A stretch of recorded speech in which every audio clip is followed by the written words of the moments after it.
To improve is to change. To be perfect is to change often. This quote by Winston Churchill, to an extent, defines the essence of our focused discussion today. However, there is more to it, and to explore it further, ETHR World and Mark Business Transformation welcomes you all to this live webinar on Empower Tomorrow, Let's Build Enterprise Change Capabilities. In today's fast-paced world, organizations must constantly change and adapt, and they face many challenges in doing so. One of them is the natural resistance of people to change.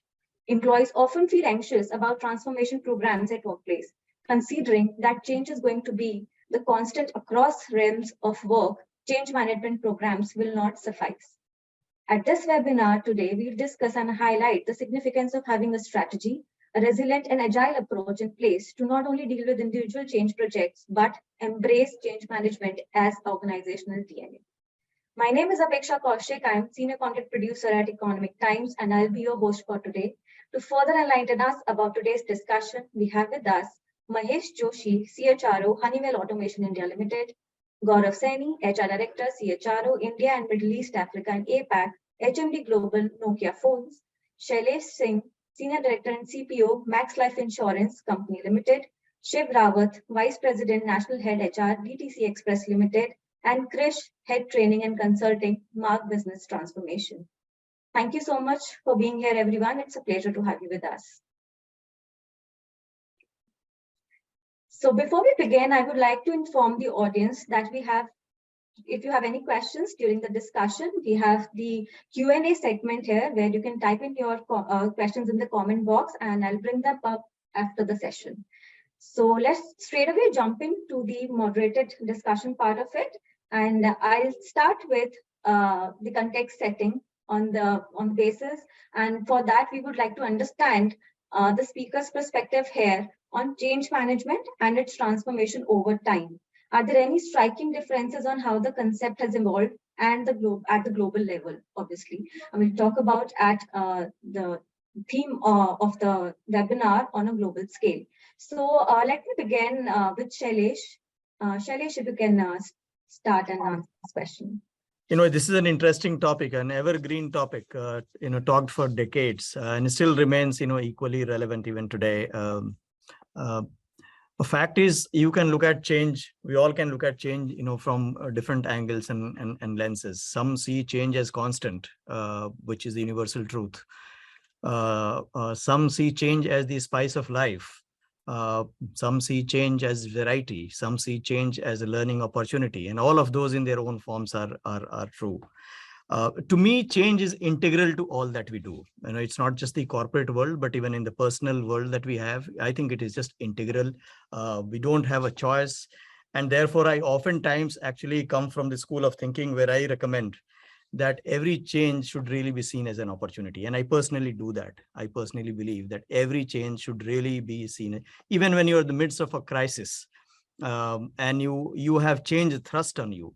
I think there is a terrific opportunity underlying, and it just requires that orientation, that push, that nudge to really see that as an opportunity, and then capitalize on that. I think I have seen most leaders that I have worked with really deploy that lens and benefit from that. I have spent most of my career with GE, General Electric, and currently with Max Life Insurance. And I go back to my earlier days and quote Jack Welch very often, where he said, in those days, control your destiny or someone else will. Control your destiny or someone else will. And that is the power of change. So change is inevitable.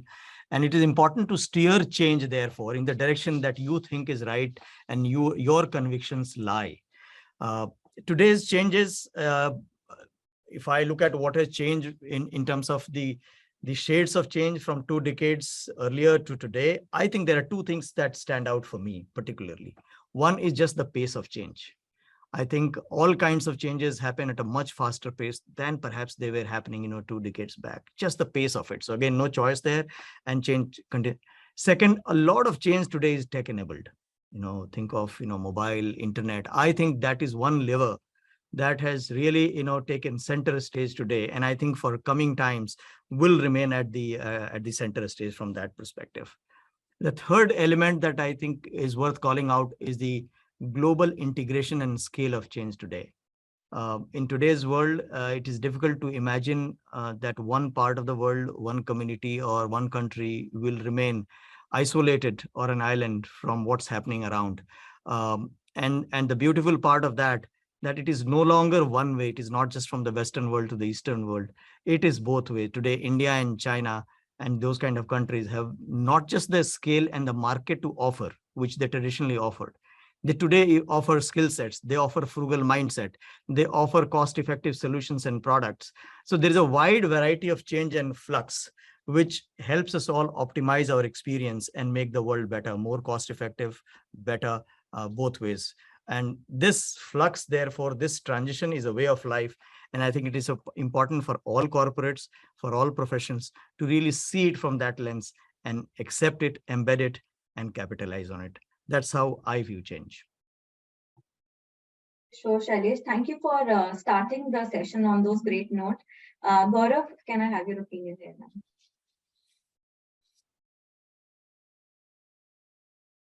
Yeah, thank you. So, no, I agree with Shailesh, and change is inevitable. And one of the things which I would like to reiterate again, what Shailesh was saying, is the pace, because currently the pace has been very, very fast. And if we don't have the urgency to change, then I think then there is no change. That's not a transformation or a change. It's basically kind of will not have an impact what you're expecting from. And the change can be in any format. So it is like you want to change in the culture of the organization, you want to change in the technology driven things, that you want to maybe transform that from your manual work to transformation into technology, adopting the platforms, or else is a business transformation that you want to get into different businesses, or maybe line of business is changing. And the fourth one, which is coming in this, is, since you asked globally as well, is that what is the impact of the other economies on us, on our business? When I say on us, it doesn't mean India. I'm saying on us as a business unit or a business entity. That is also very, very important that we keep an eye on this as well. And this is going to bring a lot of change in the organizations going forward. I'm expecting a lot of change in terms of behaviors, actually. So we always talk about technology, we always talk about business transformation, we always talk about reorgs and other things, but I'm talking about here very striking it out as the behavioral change in the people and how do we do the business. I think globally that's going to change a lot, and that is my summary for this question. Yeah. Sure, thank you, Gaurav. Krish, let's have your perspective here. Thank you, Bhiksha. And if I might, I'll take a slightly different approach over here. I think most of us have been around for a long time, and we remember the pre-80s era where this was change management was the domain of OD. OD used to be running this whole territory. And that change management was, how do you prepare, equip, and support people through change? Not just through the change, but also even after the change. How do you make them land well? How do you make them land successfully? That domain was change management, and that was traditionally OD. And I think between 80s and 2000s, it moved out of the organization, went into consulting, big consulting firms. It became something that you do optionally when you're dealing with large, complex change. It became something that's not necessarily within the organization's DNA. It went out of the organizations. Post 2000s, we are seeing it come back. We are seeing it come back in a trickle, but again, it's coming back in the same route. It's coming packaged as a part of project management. It's coming as a part of that complex technical change that Shailesh and Gaurav talked about, right? When you ask me what's a large trend that I'm seeing a trend for the organization to now internalize that capability. Organizations are now saying, wait. Managing change in a way that I can deliver the change faster and leave my team less disrupted is a USP. It's a competitive advantage. I don't want it outside the organization. Most important, I don't want it only for special projects. I want it for every project that I touch. Even in India, we're seeing organizations saying, I want a change management office. I want an org unit or a department that is just focused on helping people through the change. And that means leaders must develop XYZ competencies, managers must develop XYZ competencies. I want this to be an organizational capability. And this conversation is coming up in Indian organizations from the CEOs, from chief of staffs, from CHROs, from L&D OD departments, from PMOs, from CTOs. Everyone who has a ringside view on how the organization is dealing with the cluster of changes that Shailesh and Gaurav talked about, they're all speaking about this trend. That's my 2 cents on the picture. Back to you. Thank you, Krish, for sharing a different kind of a perspective here. Mahesh, let's get on with your viewpoints here. Yes, I know it is more and more getting difficult, because good that what I heard from Shailesh or Gaurav or Krish, I completely agree. And change is the topic of discussion not only now, but it is basically we are hearing that from decades in past as well. But there are a couple of stuff that I would like to highlight, because everybody talked about pace of change. So before I really get into a pace of change, if you see the quick technologies that we have seen, there are a lot of good ads that we have seen in past where like telephone took 50 years to reach every home, or might be television took around 35, 40 years to reach every home. But today, if you see internet just took 5 years, Wi-Fi took 2 years. And now further new cloud technology, you go to any service provider, cloud is common. So ideally, 2 things I would like to highlight. One is definitely a change that is happening. So as rightly said by Krish, that how seamless it may be for the user or for the impacted party to digest that change and transform is something very, very important. Now, when you see this particular change, I see change in 3 formats. One is a macro change, or where a disruptive change happens. Second is change which is only happening in your organization. And third is a change which is at individual level. And if you see from these 3 perspectives, there are multiple organizations that we had in past, those who are in digital cameras or a Xerox, they never been able to see the big change which is coming in, they never thought of, never prepared for, and see what the situation that they are going into. That's basically a disruptive change. So disruptive change is the one, if you don't react well within time, it would be a lot of chances that you will see a big loss. Okay. Now, when organization reacts to market, organization reacts to synergies, organization reacts to sustainability. Today, I need not to say on the panel or all the panelists or members that who joined in this call, everybody is talking about energy efficiency, sustainability, digitization, energy solutions, battery energy storage. All those things are very common. So ideally, these are the organizational level change that we are trying to drive. Okay. And here our approach may be very, very different than the disruptive change. Okay. And third is the individual change. And if you see individual change, I would say thanks to Mr. Modi, being very honest here, because the moment COVID hit, the amount of reaction that, or basically adaptation that people shown to work from home, or how people quickly got attempted and adopted to it. Second, demonetization. See, these are the 2 classical examples I see, that demonetization is a place where not handled too well and there's a lot of noise.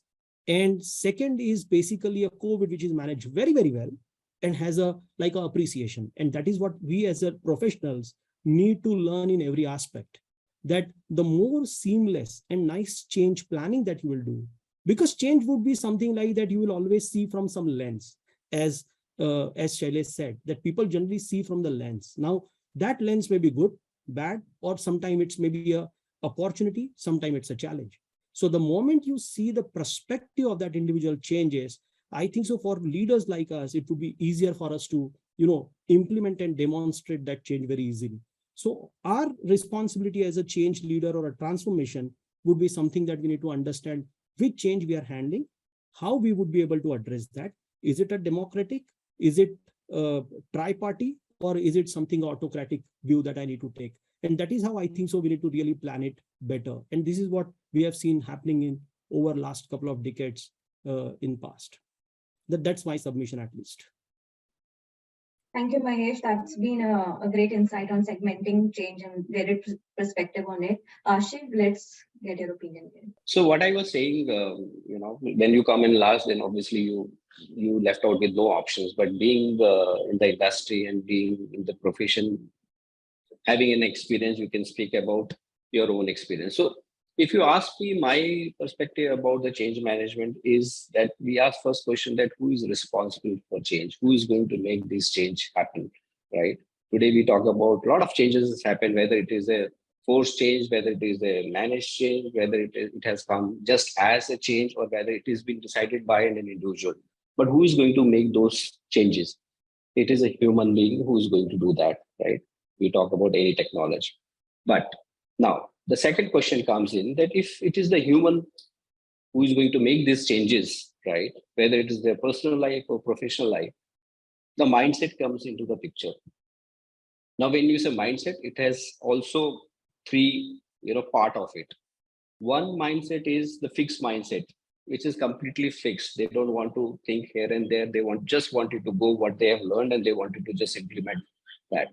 Then the era came in, that open mindset. We should be having a very open mindset to go and start working and adopt the changes or adopt the things in the policy process, whatever we wanted to bring into the system. Then the era came in is about the growth mindset, which is one of the, I would rather say that what is the important factor wherein an individual should have a growth mindset to move further. Because if the individual don't have a growth mindset, any changes you talk about, nothing is going to happen. We have seen in the COVID, right? The sudden change came in. Nobody was ready about it. Nobody was ready.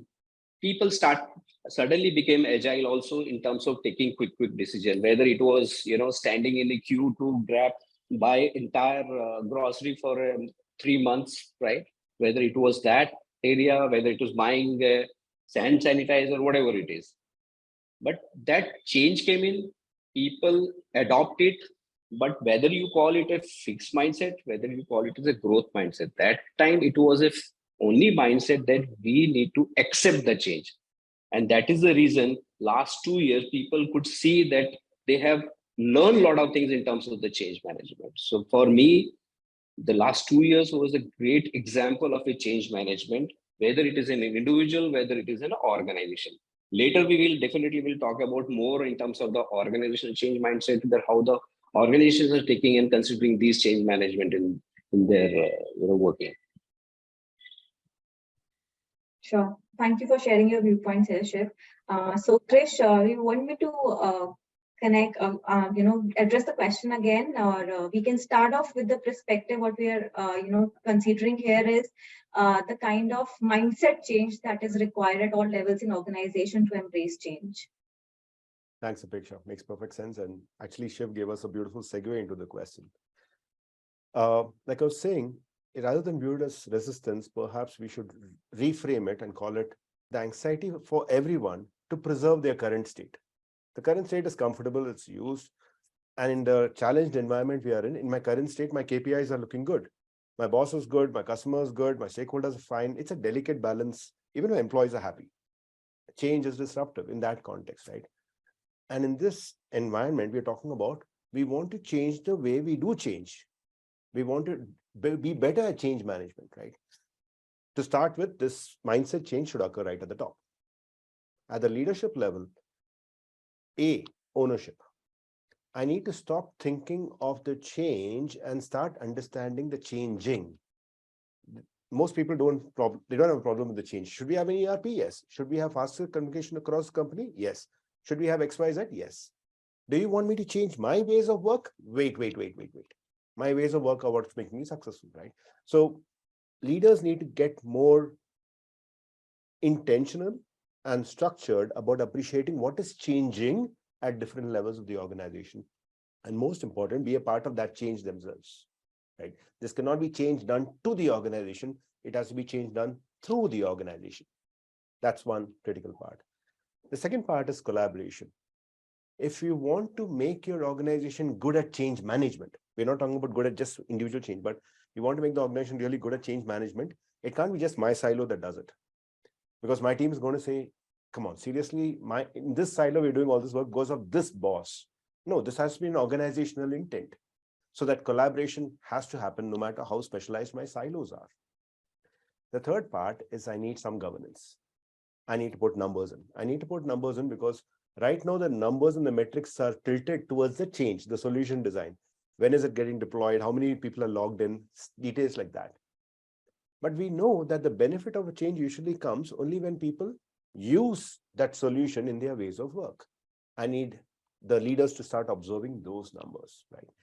Now, these are all mindset shifts for the leaders, because this is not how the average leader works. And guess what? Post-COVID, we are all busy. We are challenged for time. We have to make decisions in a lot of ambiguity and bring people along. This is one of those cases where we have a golden opportunity to do it right and not do it easy, right? Especially again in an environment where employees, customers, vendors, even our family want flexibility. COVID has taught us that everything is negotiable, everything can be done anew, and everything can be customized for me. In that environment, leaders, to bring the storyline, have to adopt this mindset, understand what is changing, be extremely collaborative and do it in unison along with their colleagues, bring in governance that addresses accountability and makes them understand that I succeeded in the change because people actually adopted it and they have chosen to stick with it. That would be my ask. I don't know, it's a long list, but that's what I would ask for. Back to your picture. No, thank you so much, Krish. Mahesh, I'd like to bring you here. From an organization perspective, and one of the organizations, we're talking about the new work structures, and you being into the integrated automation and software solutions domain. How do you look at this area of embracing change in the new work environment, where I'm sure that bringing in those automations and technology disruptions is one of the leading areas you're working in? I agree, and thanks, Apeksha. I would like to really bring that down to our operational level, because if you see today, change is inevitable. I need not to say that, but I always correlate that with the principle of saying that if you wanted to move anything, you need to put some force from the outside, which is a Newton law as well. That if something is stagnant, you need to push or force somewhere that to change the direction of it. Now the situation is that if you see today, in real world, what happens that in case anything we need to make a change at a country level, we see the government. But if anything needs to be done at a company level, we see the management. Okay. And as I said, that everybody today going through a lot of disruption because of, say, green planet, sustainability, or digitization, or a lot of stuff that I just now spoke about. Now, basically, who they will going to look up to. And any change that basically wanted you to drive, first of all, the biggest problem that human nature has is we see change as a good or bad. So ideally what happens, the moment somebody tells you that you are changing, they will first on their radar say what it is good for me or a bad for me. So ideally so I would always put that into two buckets. One, the people who will going to a change agent for you. Okay. So ideally your top management, and along with the top management, there would be a people in ground or on ground who will be a change agent for you. They are very adaptive. And as Shiv said, there are few people who will have a mind block. Okay, you push whatever, they will not understand. So in that case, you need a lot of people along with you. So identifying the change agents is something very, very important in this space. Okay, so in this particular piece, if you see leaders, they would be very neutral, objective. And as Chris said, it would be very, very clear to know the reason of change. What is our objective, why we are doing this. And then once you have that very clearly, then second point, that you have a lot of people along with you because you have a change agents with you. You are creating those agents. Now, once that has been formed, that means your first battle of putting up that entire background and the framework is ready. Then I think so, again, a change, I would say, is a process. Okay, it is something I would always say that change is nothing but something that you need to do as seamless as possible. But that would be possible only with a couple of things. One, that a communication. And in today's digitized world, without collaboration and communication, it would be very, very difficult. Now, the biggest problem, what I have seen, at least in my 25 years of career, we are generally reactive. Very few organizations basically plan change, and before they roll out, start building that entire tempo, that what was something coming up. The same way, if you remember that any event this HR leader do, they put teasers, they put, engagement actions, they put banners. Why? Because then some enthusiasm getting created for that day. Now that is something that we need to also do when it comes to a change management.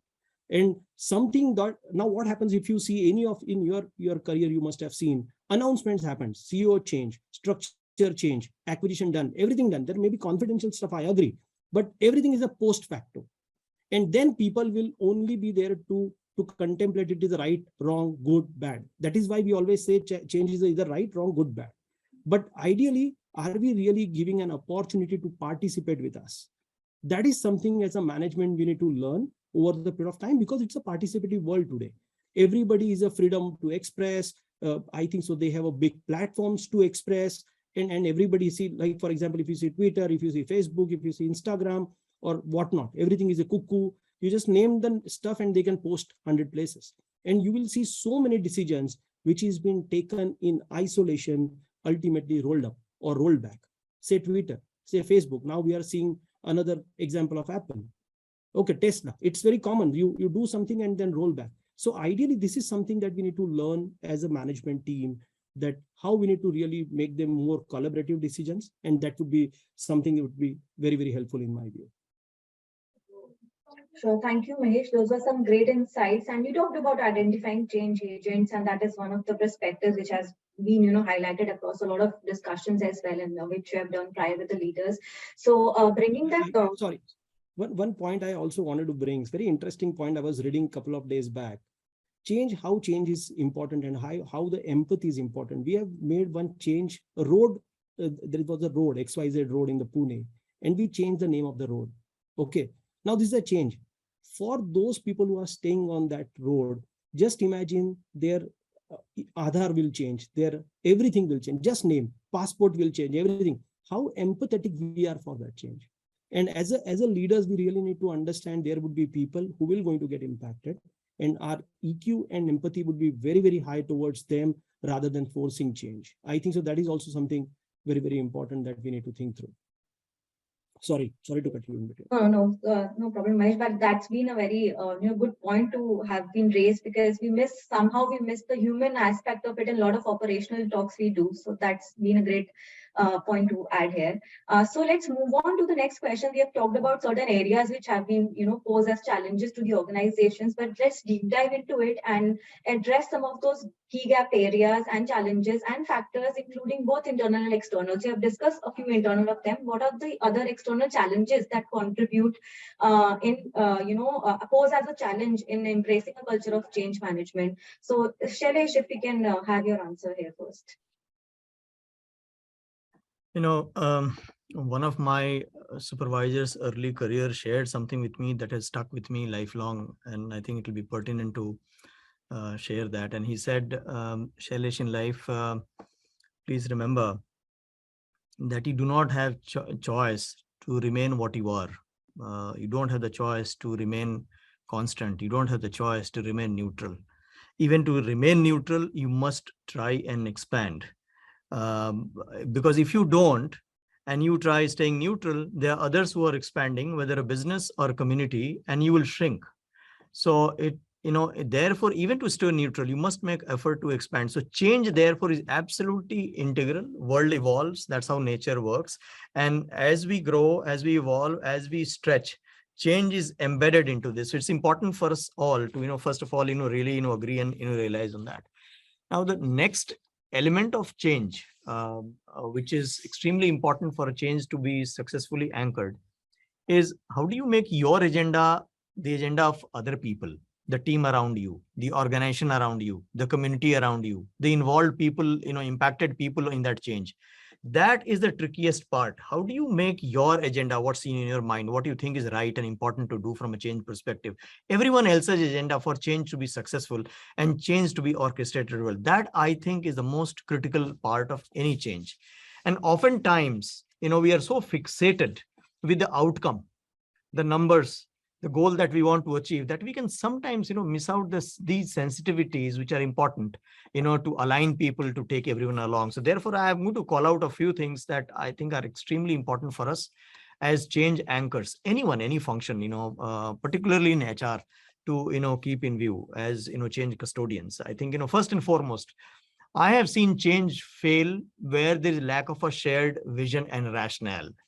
If leaders keep the objective and the rationale in their own mind, and they may very well know it, they may be the smartest, they may know, all the statistics that is needed and the outcome, but if they do not have the team around them see what they are seeing, and therefore see the situation from their eyes, they are actually making their task difficult. And therefore, it's important for them to, first of all, ensure they create a shared vision, a shared rationale for why are we undertaking this change? Why is it important? Share the bigger picture, the horizons, and where are we today? Where will this end? What is the destination for everyone to, come onto the same bandwagon and see how it is going to shape? Number one. Number two, having done that, it's also important for the people who are involved or impacted by the change for them to know as to what is in it for me. Many times we call it as with me, what's in it for me? How will this change impact me positively? How will I be better post this change? That's the second part of it. So shared vision first. And second, what's in it for the individuals who are concerned? And then third, operationalizing that with related communication and engagement. What are some of the key milestones? What is it that we are going to celebrate? Agility to be able to change and adapt as a team, as a community, whoever is involved in that change. So some of those as part of the process become very important. And while doing all of this, I continue to very strongly feel that a team that is agile, a team that is learning, a team that is adapting, willing to adapt, is a team that's likely to get ahead fast. And therefore, learning itself must be embedded deeply by the leader and by that team. And they must be open to ideas. They must be open to listen to each other. They must be willing to change gears and change course as needed for the change to be successful. Those, I think, are often the key ingredients of any successful change. Unfortunately, many times, when we get obsessed with a task, we may miss out on some of these elements, but it's important for the leader to ensure that all these boxes are ticked and the entire team is aligned on the course that the team wants to undertake for the change to be successful. Else they become gaps, factors, and hurdles to the change being successfully orchestrated. Absolutely, Shailesh. Gaurav, let's have your viewpoint here. What are, in your organization or in your experience from, working with different industries and firms, what have you seen as the biggest factor which hurdles embracing change management as a practice in any organization? So I'll be very, very practical and very down to earth here. I don't want to use maybe much of a very theoretical aspect here, but very practical thing is that one is we don't communicate the change properly, as Shailesh was also saying. So very, very particular thing is that. So a very good example here is this, that even your kids, let's suppose you want to change the city or get your transfer there from one city to other city or one school to other school. You see the kind of anxiety, the kind of resilience to change, or maybe they will not be cooperating with you. But as Shailesh was mentioning, that if we treat our children like this, as like, okay, as our friends, and make them understand that why this change is happening, why are we changing this city, what is changing for that person, why, what will it look like basically for him or her, that yes, beta, this is going to change and that's why we are changing it. So there is as I was mentioning, and I'm very firm believer, and a lot of organizations I worked with have gone into a lot of changes.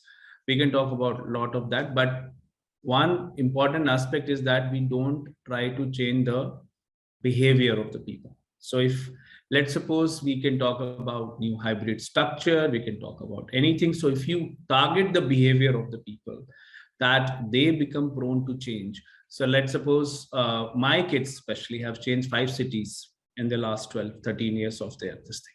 So if I put them into anything now, they will be like, okay with that.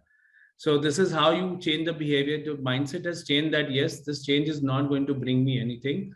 The mindset shift has to be changed, and then the behavior will come into picture. So if you work on that, because I was reading the background of Krish there, the organizations do not change but people do, right?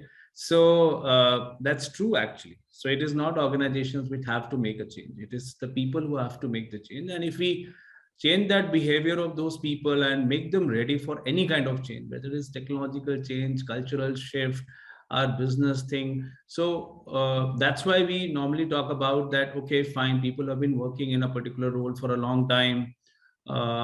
They are maybe not very cooperative on the change and all the stuff. So in my opinion, you have to train people. communicate. It's very important. We are undergoing ourselves in our organization, when you're asking me, due to a lot of global changes and the impact on the global economy. So our industry is going through a lot of change.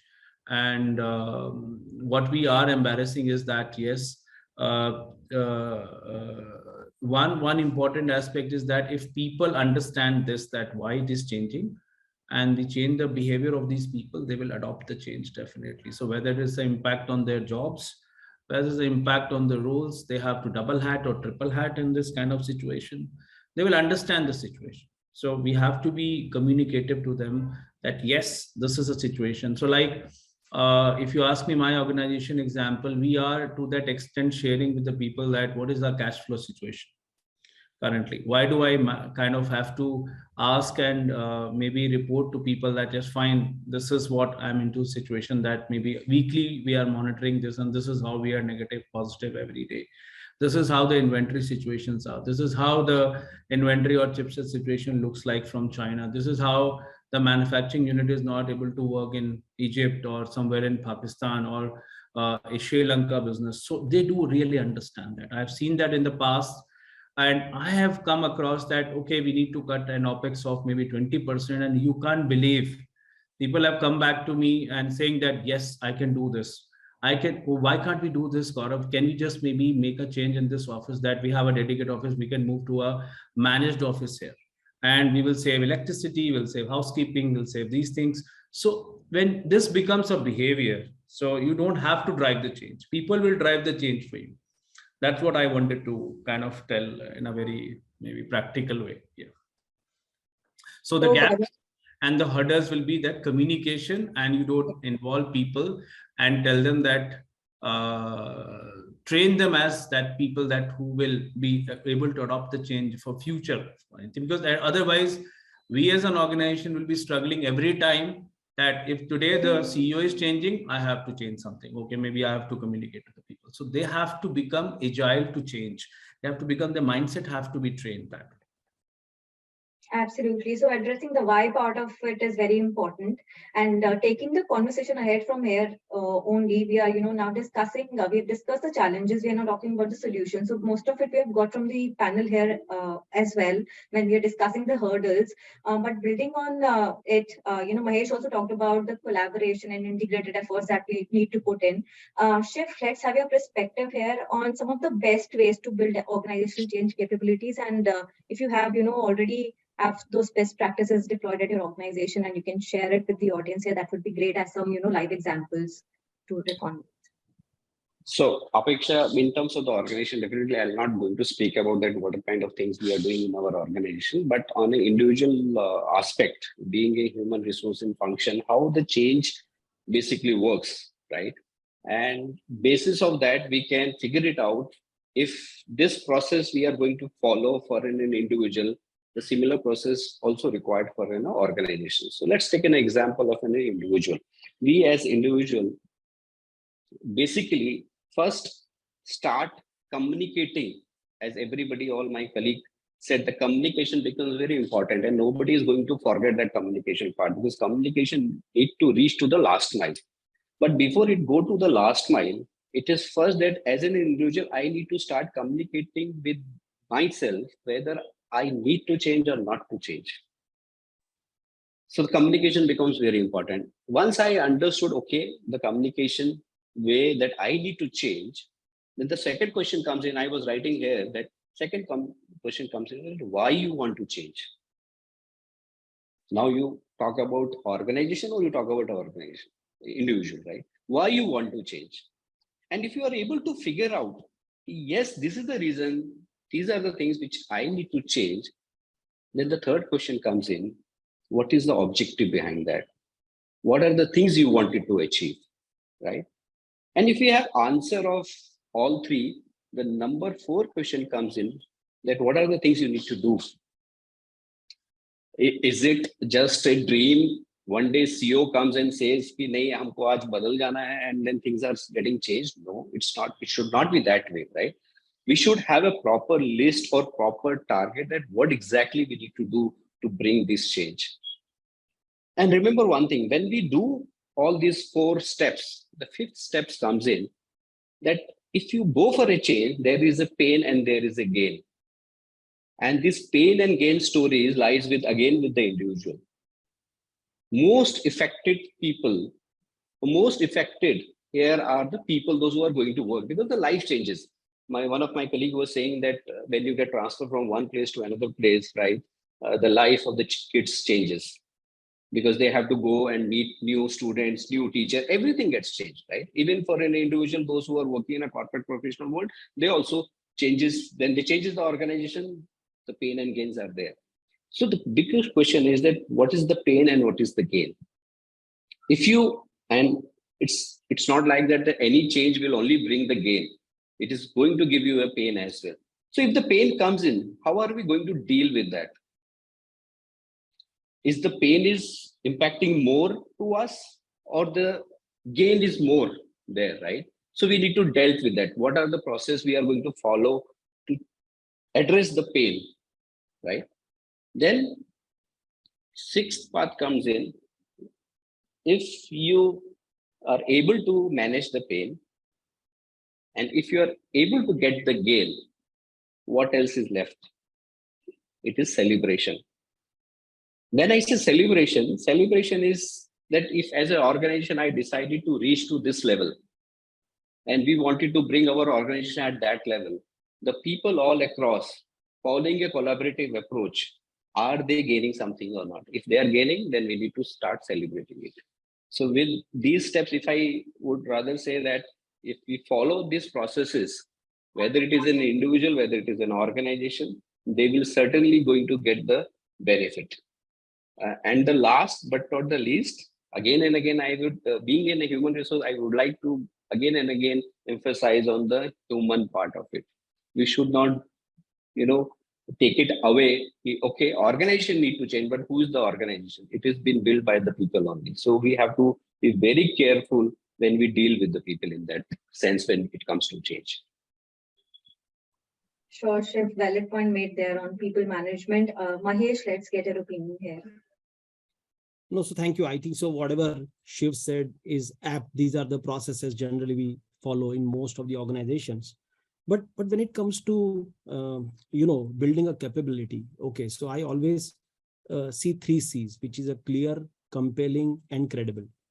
And if you see again C's, so then for me it's a 6 C's, not 3, because then communication, communication, and communication. So once you are clear, credible, and compelling, then you are aware that why you are doing. So basically for me as an individual, it's a process. And if you look back, Krish did mention in one of the first opening remark that it was with the OD function. Okay. Now just imagine why it was with the OD function, because not that everything did by our old people were wrong. No, because still it is a process. And whatever we are talking from last, say 30 minutes, we are everybody talking about one, having a clear communication or clear objective. Okay. Why we are making a change. Second, you need to define vision or a mission or where we want to, why we are doing this entire thing. What's the vision that we're going to achieve? Okay. Who would be our change agents into it? Okay. How will make it these people more, affirmative to our side, that they accept the change and they support us into the change. Okay. And in this entire thing, I would always say that clarity would help a lot of stuff here in terms of organizational clarity, in terms of the empathy, in terms of the human side. Now, how are we going to build the capability? Now, the major question here is how to build the capability. Now, capability is such that I learned in my last few years of career that those who will going to get negatively impacted, those are the most important people that even though you train them, they are not interested to get trained. Because what's in it for me, we just heard from Shailesh, that's the something everybody will ask for. And if you do not have a right communication package or understanding for them or clear path for them, there would be most of the chance that you are going to fail into your transition plan. Okay. And while dealing with this entire thing, that is where I think so, rather than only putting a plan in place, you need to have a very strong plan B in place. Because when I say change is something that also get into a path where individually people are resistant to change. That is one. Second, organization also going to that turbulent time where they not have a clarity where to go at that point in time. And third, with all these things, if you see any crack happening in any of the process, I think so it would be very fast to take down the entire process. And that is where the plan B would be something very, very important. That is it a phase-wise change? It is a one-time change? Is it something that you can do over the period of time? So this is something, and suppose what applies to Honeywell may not apply to Nokia, may not apply to Max. The reason being the maturity of each organization is very different. The people that each organization holds very different. There are people in IT where they can easily get placed, but there are people in industrial domain who may not get placed so easily. So it's multiple things come into the way and navigating through all those. So what I learned very, very good is having a very strong communication document, and being basically a company where we present in 120, 130 companies around, countries with around $40-50 billion as a group. So we have a very robust processes, being very, very honest here, and where we have very clear FAQs, where we have clear roles and responsibilities, what due diligence you need to be done. And we have a very, very robust process. That same thing I've seen in my previous career of Abbott as well, because Abbott is also same equally big organization. But handling that on a day-to-day. Now, if you see today, people are going into M&A, very common. People are going into a spans and layers, very, very common. Okay, you remove one layer and I think so 7 people will going to get impacted, 10 people will going to get impacted. There are mergers of SBUs within the businesses. So it's very day-to-day rather than a big one. In my view, managing those small changes every day would be a pile-up issues that we are creating over the period of time in terms of the labor-employee relationship, maybe on a compliance side. And you will have to see holistically. I understand that we are thinking only from process standpoint, but it should be an entire ecosystem. That legal has to be chip in, quality has to chip in, everybody has to chip in together, and then I think so solving this entire issue. That's the right approach in my view. And that's how I think so. I at least make it more enabled to my entire organization rather than just a HR process. It's not a HR process. I'm being very honest here. We are one of the piece in the puzzle, but we are one of the piece and not the only puzzle that we need to solve. Sure. Thank you, Mahesh. So we conclude that holistic approach is, kind of what will drive this agenda further. So let's get on to Gaurav and a very interesting bit of the entire conversation, the ROI. So there have been audience interest also around this question. So measuring the business impact of any initiative is rather critical. When it comes to the tangible and intangible outcomes of change management and capability building, how do you go about assessing the impact and measuring the effectiveness? And like I said, that there's been an audience interest also on this question. They're also keen on, addressing this viewpoint on what kind of metrics are there that can measure that change is actually happening. So Gaurav, over to you.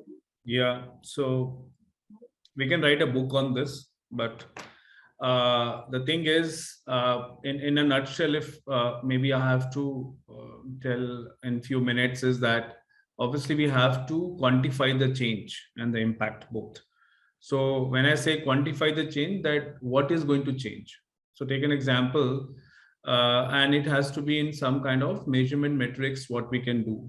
I'm just giving one example that some people say we want to be the best organization or maybe the best place to work, and that's 2023 and we are changing for the best. What is best? I don't know. So just to clarify this, we have to definitely quantify. Is it like we are reshaping up organization in terms of OPEX reduction, or we are reshaping our organization in terms of people reduction, our footprints in the market, efficiency, what we are facing today? And are we going to change our marketing approach? How are we going to, who is our customer going to change? So there can be a lot of matrices around it, and we have to definitely quantify that change which we are going to bring. So what is going to change? Definitely. And then quantify that thing, that what do we want it, and further dissect it with the maybe minute things that what are we going to change. So we can take up one example and maybe build up a matrix around it. So take an example, let's say for my organization, Currently, we operate in 120 countries. Maybe what we are looking at is that, okay, there's a change required due to the global business impact. Should we be operating in lesser markets and focusing on that? So what are these markets? That's one in kind of quantifying the change. Why are these markets being chosen? What are the basis of choosing these markets? And then after quantifying the change, you have to set a deadline for it. That when I'm going to kind of expect that change to happen, because without a deadline or something, it is impossible that we can achieve anything. So I would say a change is a combination, a matrix of your vision, what skills you require to change, what is the incentive to change, like the gain and the pain story, what we're talking about it. What do I require as resources to change? And what is my action plan? So if out of these 5 things, anything is missing, I cannot calculate the ROI. So I need to have a vision. If I lack the vision, take an example. I have only skills and incentivizing the people and motivating them. I have the resources, I have the action plan, then it leads to confusion, nothing else, not change. So take an example. One is I have the vision, but I don't have the skills to change. And I have the incentives, resources, and action plan for that, then I'm into anxiety actually. So because I don't know how should I do this? So that's one way of looking at the ROI. So this will also be there. Let's suppose I have the vision, I have the skill, but I don't give any incentive or maybe the gain what we're going to have out of this change or the impact. And I have the resources and action plan. But missing part is the incentive part, which is then it is basically bring the resistance to change, because why should I do that? I don't have a gain there. I have only pain. And maybe in the next part, if I don't have resources, I have everything to do, then I will be into a frustration mode. And then again, if I have everything and I don't have an action plan, then we can't do a start. So it is always basically like this, that the 5 elements, vision, skills, incentive, resources, and the action plan is required to quantify the change, impact of the change, and calculate the ROI. So this is how maybe I will summarize this. If anything else, maybe any questions further required, maybe we can take it up. Sure, Gaurav. Krish, you have certain things to add to that. Sure. Thank you, Peksha. So I'll take a step back. We are now talking about the ROI of having that change as a capability. What we are hearing from Mahesh, Shiv, Shailesh, Gaurav is individually and as an organization, they have their recipe. They have a recipe for how to land good change, measure it, track it, set up the vision, set the communication up. Now, how do I standardize that? How do I make sure that most changes that happen in the organization follow that route and I don't have failed change? How do I scale it? Whether it's a big change or a small change, I can match it, right? How do I socialize it? How do I make people understand in my organization, be it leaders or managers, that look, this is how we do it, right?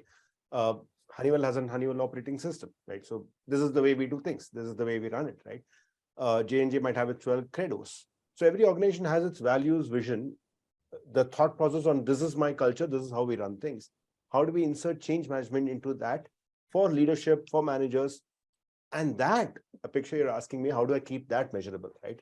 That investment I make into building that capability. I think Gaurav got it right. That at an individual change level, I need to see the changing part again. All of them agreed that it's about individuals, right? It's about the pain the individual goes through. That means it's not just the project metrics on how the change is doing, what the vision is, how well it's running, and is it going to land. For me, it's also going to be how quickly are people adopting? Are people actually signing up to it? Are they using those new tools? Are they using those new processes? Number one. Second, I want to know how many are continuing to use it. Because we all can use something for a short while and then we give up. So when I stop pushing, how many continue to use it? I will track that ultimate utilization. Finally, I'll also track how well they're doing it. We all have been through system tools that have been rolled out. Then people download the facts and then put it into Excel and then put it into PPT. The larger tool is never used. So how proficient are they? So this I want to measure at a project level. What we are saying is, in this change capability world, organizations are setting up a change management office. These are a group of resources, group of individuals whose focus is, now how do I standardize this? How do I make sure most projects that happen in this organization are tracking adoption, utilization, proficiency? How do I make sure that leaders are coached well? That look, when you're leading people through change, exactly the things that you said, be empathetic, communicate, connect. Don't just chuck the change at them. Either it's a what's in it for me, or it's a what's required of me. One of those two messages has to go to those employees. Leaders, how will you do it? Again, as you said, communication is important, but the right people need to send the message. When we send the message, it's like, okay, it's one more email, it's one more town hall. But when their managers say the same thing that their senior managers said, their skip level managers have said, when the chain of command is aligned, people react well. Now, how do I set that system up? In which case, the ROI of this capability, now I'll zoom out. I'll say, which are the number of projects that are successful when I'm using this method? How many projects are converting? How many people are staying aligned? What kind of proficiency did I get? And one last thing, a picture, I will also check the larger game, right? It was not about rolling out Workday or SuccessFactors or Gloat.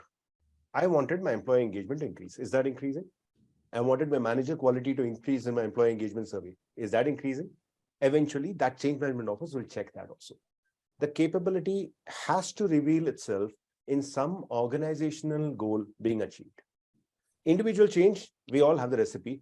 How do I replicate it? How do I bake it into my DNA? There, we need someone to be the custodians of that process. Did that make sense, a picture? Back to you. Absolutely, Krish, and thank you, everyone. This has been such an informative and insightful discussion. Looking at the time at hand, we will quickly like to take some audience questions here. So I'll begin with the audience questions, and I'll post it to the panel, and any one of you can take that up. The first question from the audience is, where does change begin? How do we understand leaders are also going to change? Leaders are actually changing. So whosoever would like to take this up. Shiv, you would like to go ahead with this? Shiv? So basically, when you talk about how you would like to see the change, how the leaders are changing, it's very simple to identify, because if you work with a leader, you see him or her on a day in, day out. If the changes are happening, the changes are going to be visible. It's not a rocket science to identify that how we can see the leaders are changing. It is in front of us only. That's how I would like to be the answer of it. Yeah, Krish. If you don't mind, I'll just add one more thing to Shiv. Sometimes the leaders are changing, but it's good for them to brand that change and identify the change and say, hey, look, you know what? Last week I was doing this and I changed, and this is why I changed. It's good for them to do that because we are so busy and half of us are still between remote and workplace. It's best if leaders call it out, and that will also put a peer pressure on other leaders. So preferably leaders in plural should flip. I'll just add that to Shiv. I agree with Krish.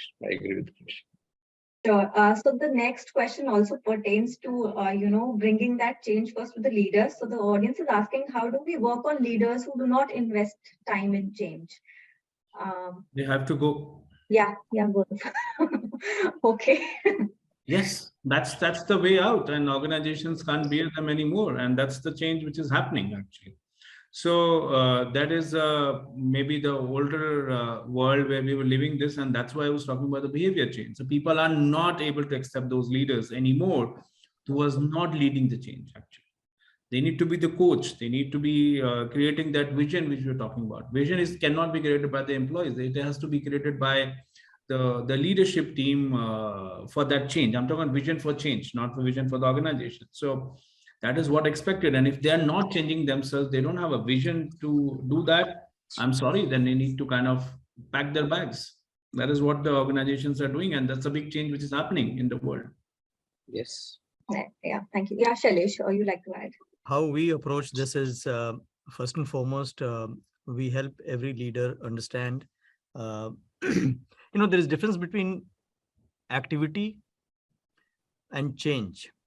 Change usually, generally should be for the better. Any activity can be actually seen as and misunderstood as change. But we encourage our people to change for the better and therefore differentiate between the two. Don't just add activities. Add activities that create value, because that is changing for the better. If it is creating value for your end customer, then please go ahead and undertake that change, undertake that activity. So first and foremost, we help our leaders identify what change is important and why is it important. And allow me to share this this couplet. Someone has said, शायद हमें चलने का करीना नहीं आया, शायद हमें चलने का करीना नहीं आया, उम्र भर चलते रहे और मदीना नहीं आया.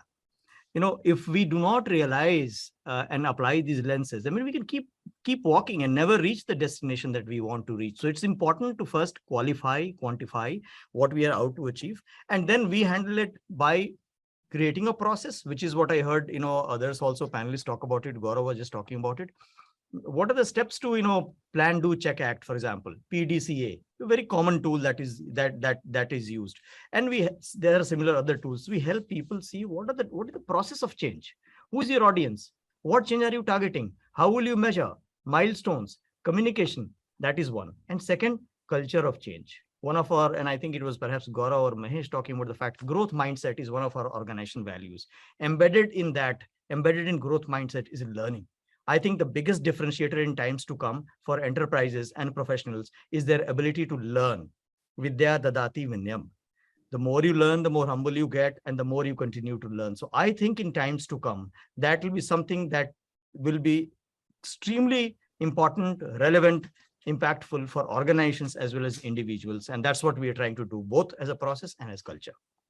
Sure, Shailesh. And very quickly, I'll go with the last question to the panel here. So the audience question is, change fatigue is setting in. How to engage people?